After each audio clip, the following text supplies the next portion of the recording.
to Eric Swenson, who did the core of the work pulling together this show.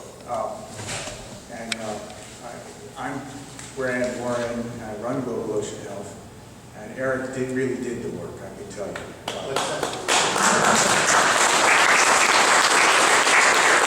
And not just Taylor, but Krabby brought in crab dip, and Dick brought in some smoked tuna. So, I can't wait to get done and start eating. Is it time yet? That's right, yeah. I'll just skip all the slides and we can eat. I should go through this. To put in context the concept that we're working with, we've worked on ocean acidification now for about 7 years. And the deeper we get in it, the more we realize that it's part of a suite of changes that are all coming together, whether we are ready to deal with them or not. That's sea level rise, warming, intensified storm systems, altered hydrological flows, so you get seasonal compression of the water coming down the rivers. It all comes in a bunch and makes floods, and then you get droughts in the summer. You have all of these changes, loss of snowpack, on, that affect our integrated land-water systems. And we are kind of hydrologically linked. We have built in our culture management systems that are as systematized and boxed up as we can make them, because that makes them convenient. And the world is not systematized and boxed up according to our boxes. And it doesn't lend itself to an approach to the future that says, that's too complicated, I'm not going to think about it. It's going there whether we're ready or not. And if we don't bend our planning horizons forward, we're going to wind up missing some big opportunities and getting hurt in ways that we're not going to like. So what I've tried to do in this presentation, where I hope we can get to in the afternoon conversation, when we do this as a big roundtable, is to look at how do we figure out how to get the most out of these changes that are coming along the coast, and begin to define what are the data needs we're going to need to get at to enable ourselves to manage these problems. I think there are some pretty significant but actually narrowable gaps in the data that are needed. And that's maybe one of the first things we can do. And what are some of the kinds of planning steps that could prove helpful? Many of them appear to be local decisions. For example, the making of shoreline management plans, there are people around here who know a whole lot more than I do about that. But some of the decisions that penned in counties, right here, the pending process underway now to update the shoreline management plan. Same in Pacific County.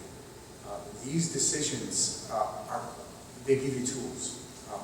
So with that, I'll take a run through here. If you combine these issues, combining sea level rise in particular, with how we think about ocean acidification, you get some opportunities in that mix. It turns out to be not just a story of darkness and terror, which is when you read about sea level rise, what you read and what's in the media about it, what's even in the scientific literature, is almost overwhelmingly gloom, doom, we're screwed, we're going to lose this. The language is loss. We're going to lose this much land. We're going to lose. Well, if you look at that from the ocean's point of view, which is where a fair number of people around here make a living, the ocean is going to expand. And there could be some opportunities in that expansion that we're going to want to take advantage of. So one of the first keys is to figure out, are we keeping up with the change? And do we have what we need to do that? And to do that, first we need to begin to see. As soon as you start to see change happening, you're beginning to adapt. It almost happens automatically. And if we're looking at trouble coming, we get to choose. Do we reduce the harm that we think might come? Do we figure out ways to just make the most of it? This is a storm in South Korea in 2012. Storms like this have hit the US recently. In fact, recently, I guess Quinault suffered some pretty bad damage at Tahula. We know there's some changes coming, and we know that the shoreline management plans give us some tools for getting at that. There are some data gaps in those.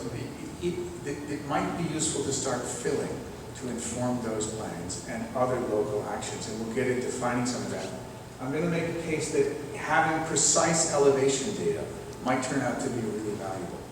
Because if you don't have that, you can't tell whether your whole land that you own, all of your lot, is going to go underwater, part of it, or none of it.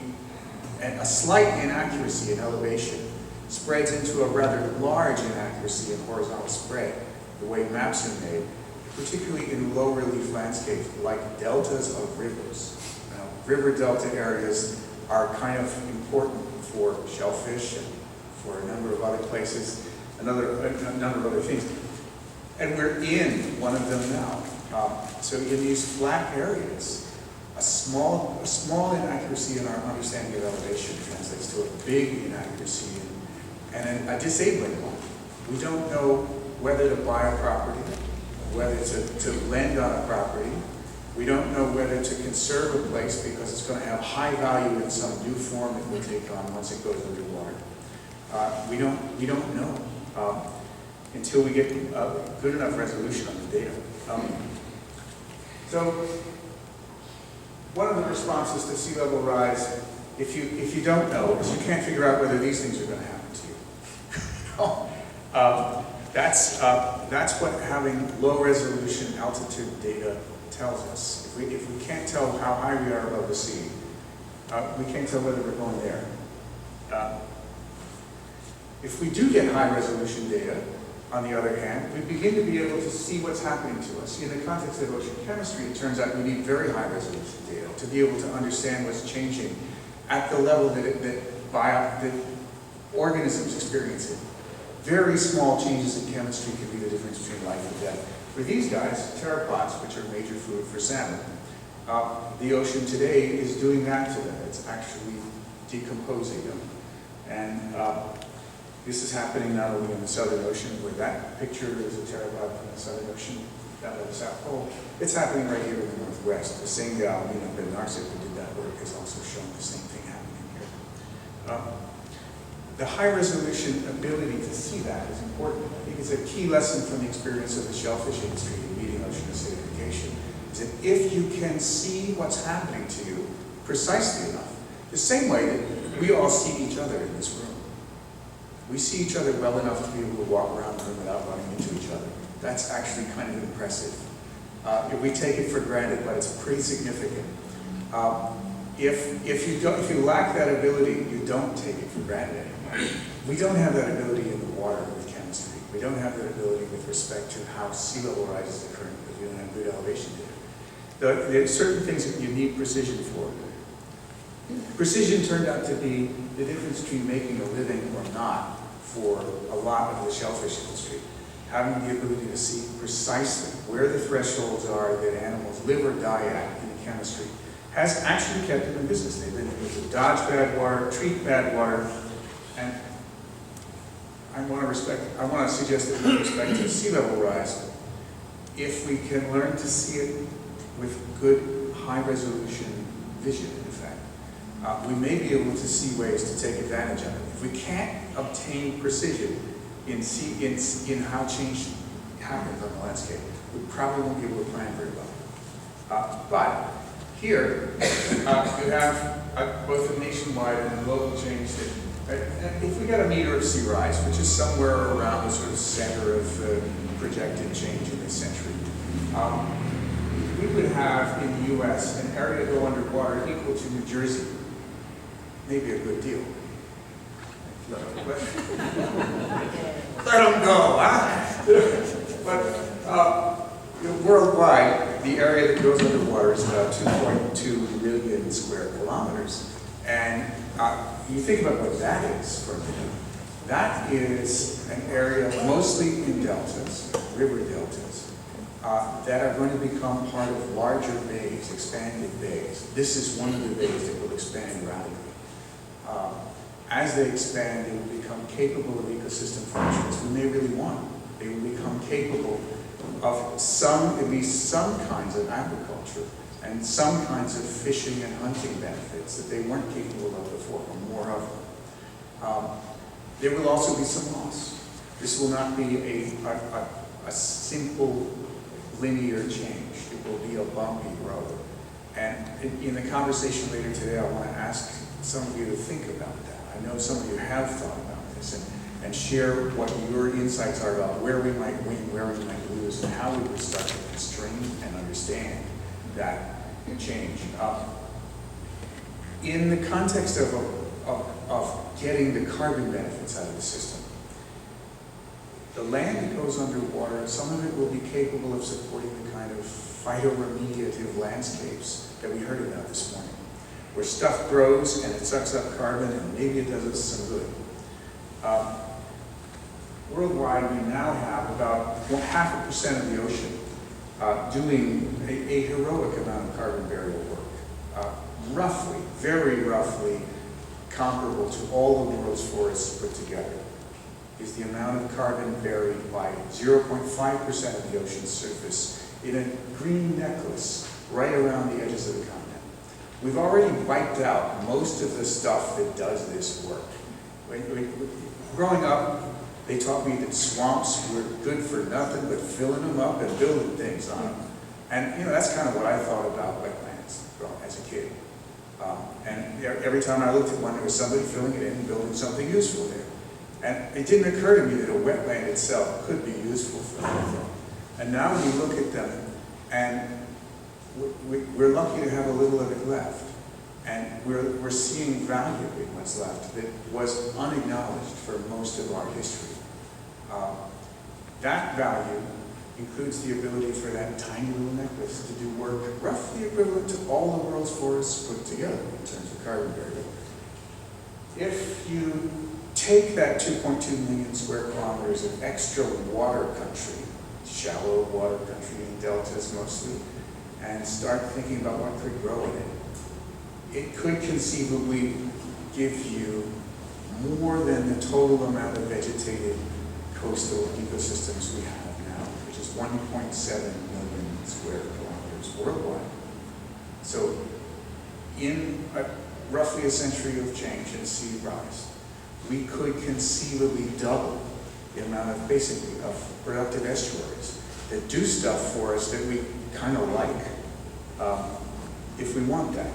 If we don't want it, we have to do nothing, because we'll surely make sure it doesn't happen. We'll find ways of getting in the way of that change. If we do want it, we're going to have to figure out how to not get in its way.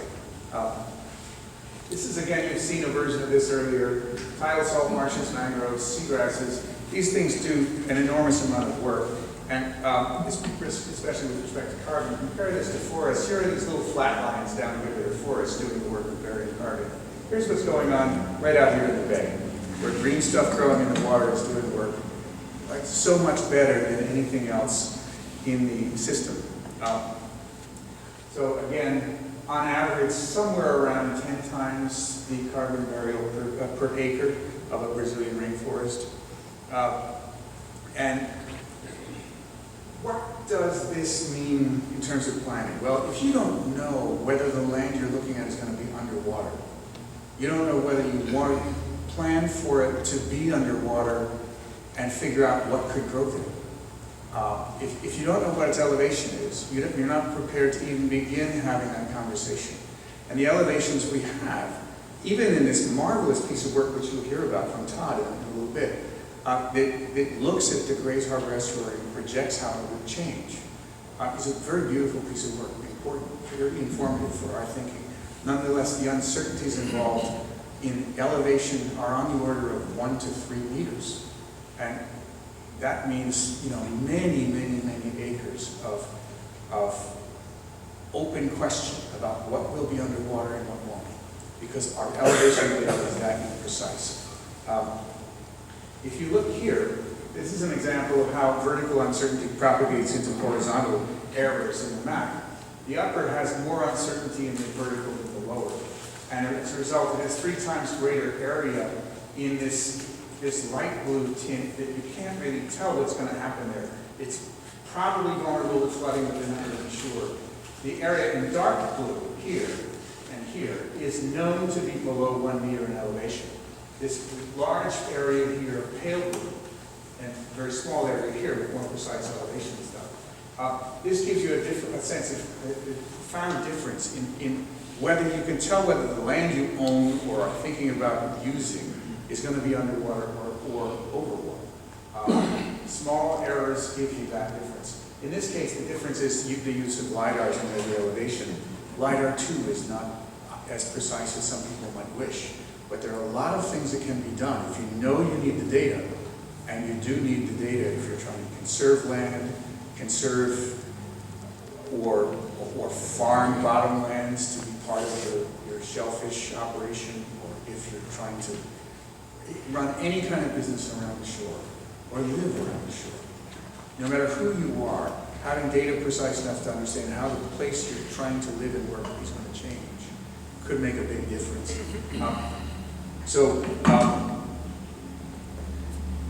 This is an example of one image from Todd's study, which shows about what a meter would look like of extra sea rise here. And it would expand the water body quite a bit. And I'll let Todd give you the details of this later, because he's coming right up. But the questions that this raises is your land in the flood zone? If there's vertical error in the elevation data, you don't know. Will saltwater intrusion affect your ability to grow crops, gardens? Will it affect how well your well performs, your septic system? Yes, it may well. But if you don't have elevation data, not only for the surface, but for some understanding of what the aquifers are doing, it's going to be hard to make those kinds of projections and plan for. Which land will be good for habitat, for fish, for shellfish, for birds and wildlife? What kind of economic activities will be feasible here? Can you farm this for shellfish?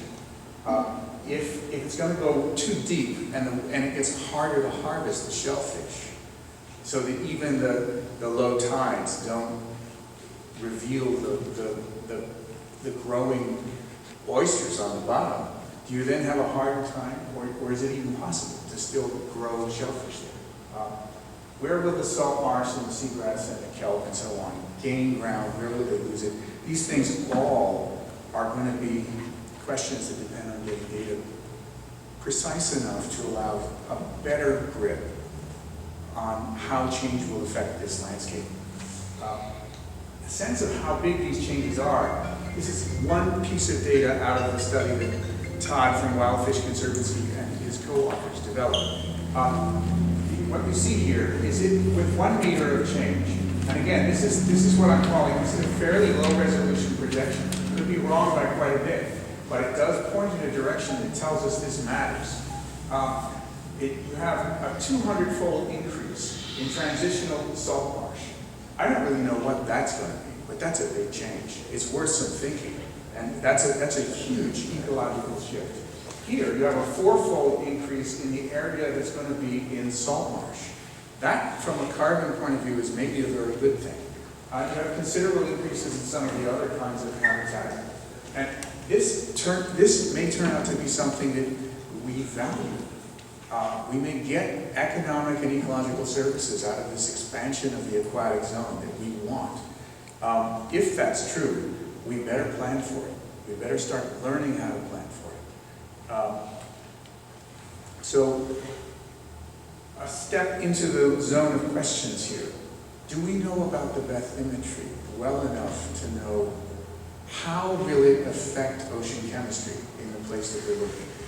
One of the reasons we started asking that question, and there are no good answers to it yet, but it could turn out to be important.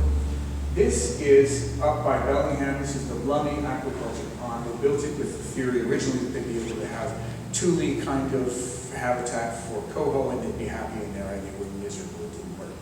But they built a shellfish hatchery in there, and their shellfish hatchery has had apparently pretty good success. Apparently right there in the thrust of upwell water coming in through the Straits of Juan de Fuca, very high CO2 water, which is causing great troubles in other places. They're not having a problem, or at least they're not seeing it yet, if they are. Why wouldn't they have a problem? Maybe because that CO2-rich water is blocked by the dike itself. Now, if the benthic structures, if the bathymetry of the ocean has places that do that work,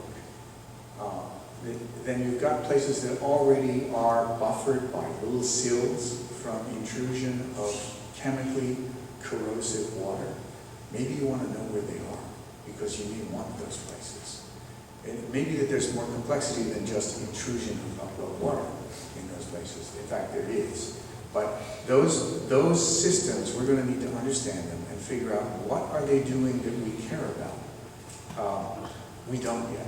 Our knowledge of bathymetry is pretty crude. It's often really inaccurate. It's another place where higher resolution data may help us.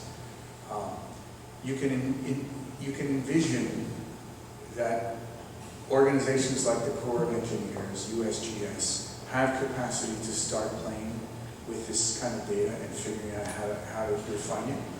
And